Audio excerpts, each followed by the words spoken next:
On December 24, 2002, a man walked into the Modesto Police Department and said his 8 months pregnant wife was gone.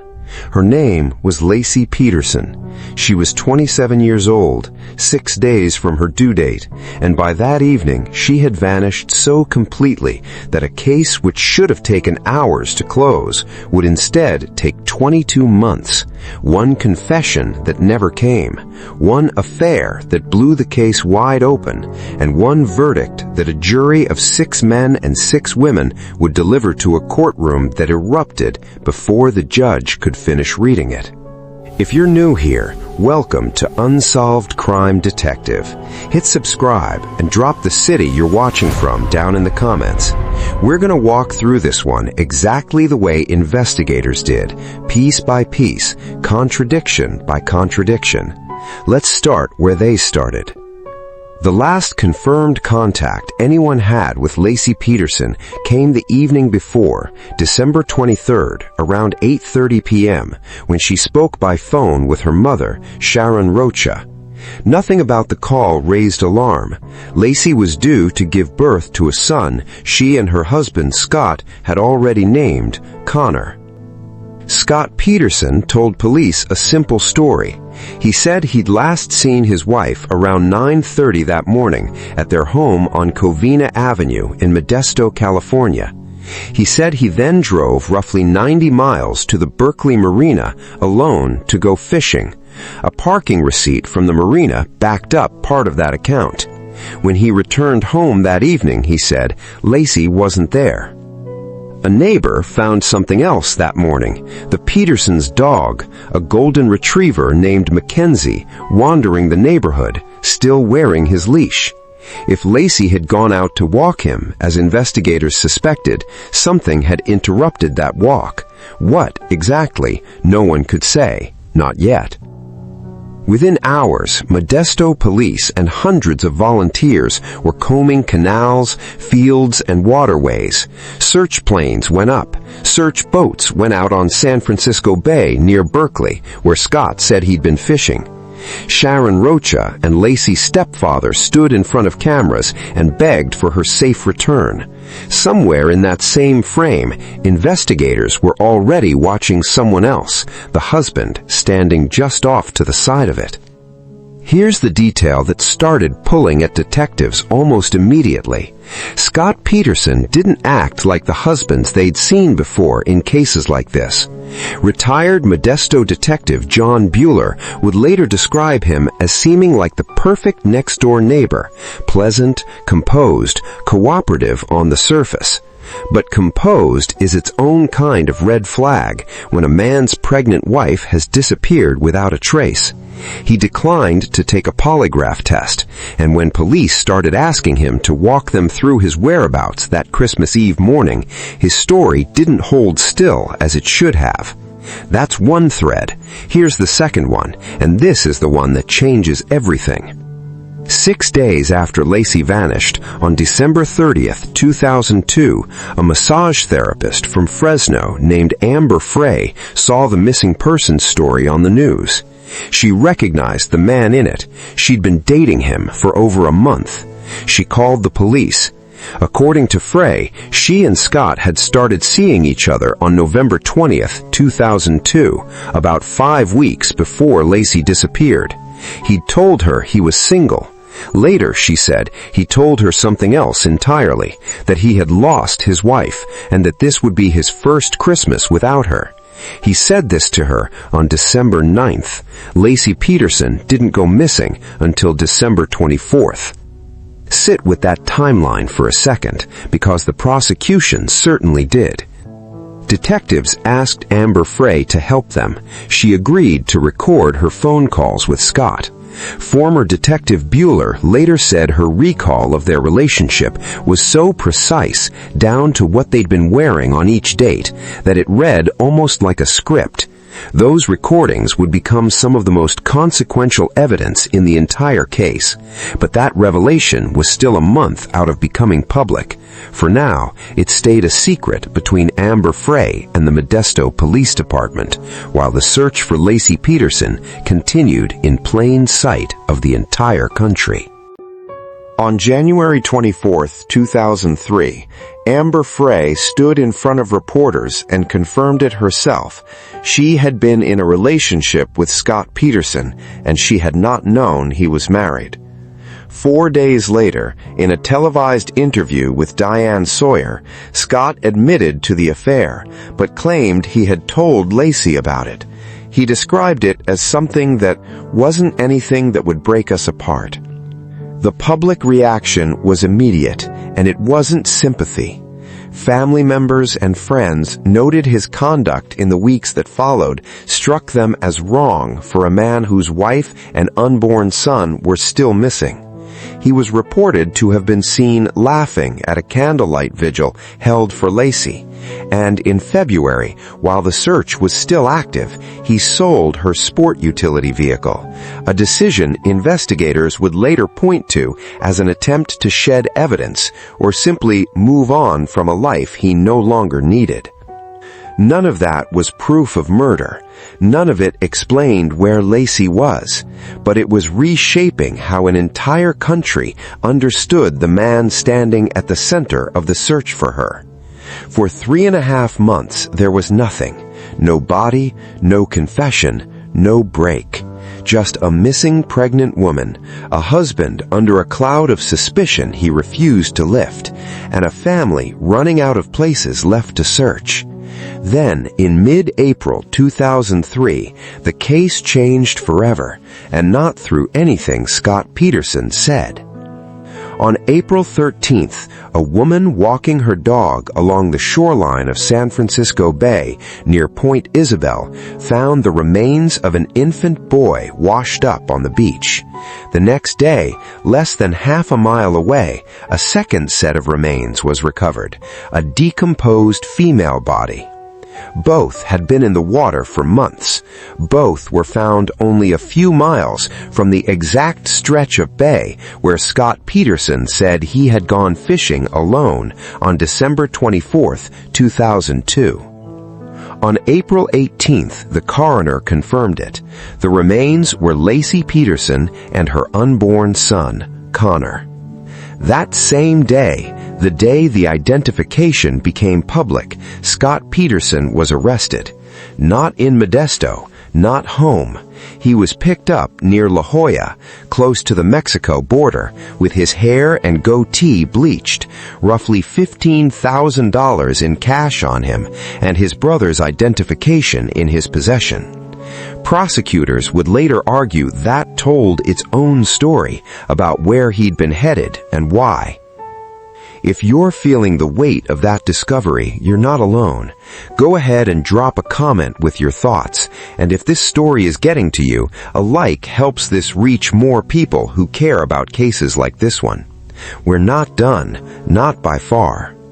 Scott Peterson was charged with 2 counts of murder, first degree for Laci, second degree for Connor, since California law treats a viable fetus as a separate victim. He pleaded not guilty. Bail was denied. The court considered him a flight risk given the circumstances of his arrest. Because of the sheer volume of pre-trial publicity in Modesto, the trial was moved roughly 90 miles away to Redwood City in San Mateo County. It began on June 1, 2004, a year and a half after Laci disappeared. The prosecution's case was almost entirely circumstantial. There was no eyewitness, no murder weapon recovered, no confession.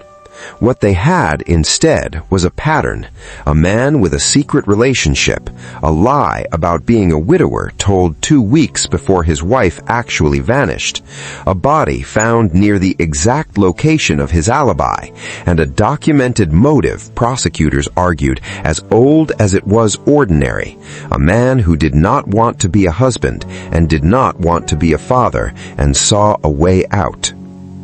The defense, led by attorney Mark Garagos, argued something very different, that Scott Peterson was innocent and that investigators had locked on to him so early in the case they'd stopped looking anywhere else. The defense pointed to a burglary that had taken place directly across the street from the Petersons' house, evidence, they argued, that strangers had been in the neighborhood that morning, and that whoever committed that burglary might be connected to what happened to Laci. Prosecutors disputed the timing, arguing the burglary took place after Laci was already gone. The exact date of that break-in was never conclusively settled in court, and it remains one of the case's genuine, documented points of dispute to this day. There was one moment in the defense's case that should have been a bombshell. A defense medical expert testified that based on the condition of the remains, Connor could not have died before December 29th, 5 days after Laci was reported missing. If true, that would have meant Laci was still alive and still carrying her son well after Scott Peterson was already the prime suspect and already under surveillance. It's the kind of detail that could unravel a prosecution's entire timeline. It didn't. The jury didn't buy it, and here's the callback worth holding on to, because it's going to matter again in a minute. Remember the leash.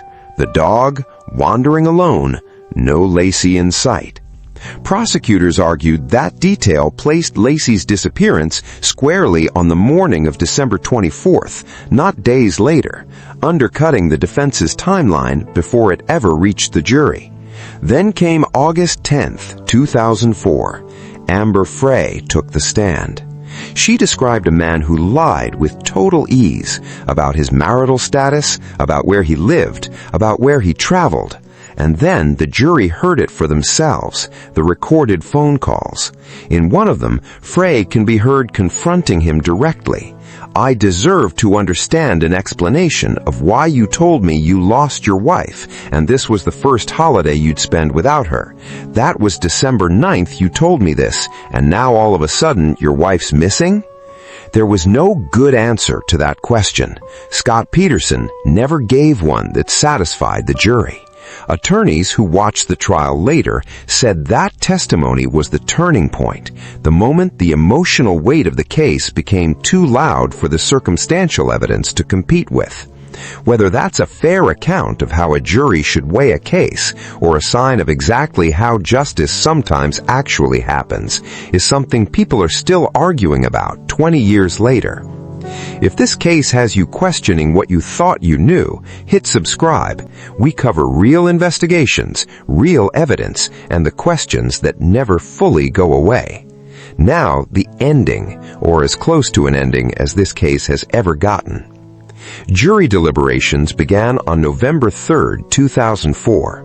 9 days later, on November 12th, the jury returned its verdict: guilty of first-degree murder in the death of Laci Peterson, guilty of second-degree murder in the death of Connor. Scott Peterson showed no visible reaction as it was read. Outside the courthouse, hundreds of people who had followed the case for nearly 2 years erupted in cheers. On December 13, 2004, the same jury recommended the death penalty. On March 16, 2005, the judge followed that recommendation and formally sentenced Scott Peterson to death. He was sent to San Quentin State Prison. For 15 years, that appeared to be the final chapter. It wasn't. In August 24, 2020, the California Supreme Court overturned Scott Peterson's death sentence, citing errors made during jury selection in the original trial. His conviction, guilty on both counts, was not overturned. It was upheld. He was resentenced to life in prison without the possibility of parole, and later transferred to Mule Creek State Prison. And then, in January 2024, the case reopened in the court of public opinion all over again. The Los Angeles Innocence Project announced it was formally taking on Scott Peterson's case, investigating what it described as a claim of actual innocence, citing new evidence they say deserves another look more than 2 decades after the verdict. As of now, that effort has not produced a new trial. The duct tape recovered near Laci's remains, retested multiple times over the years, has never definitively cleared or further implicated him.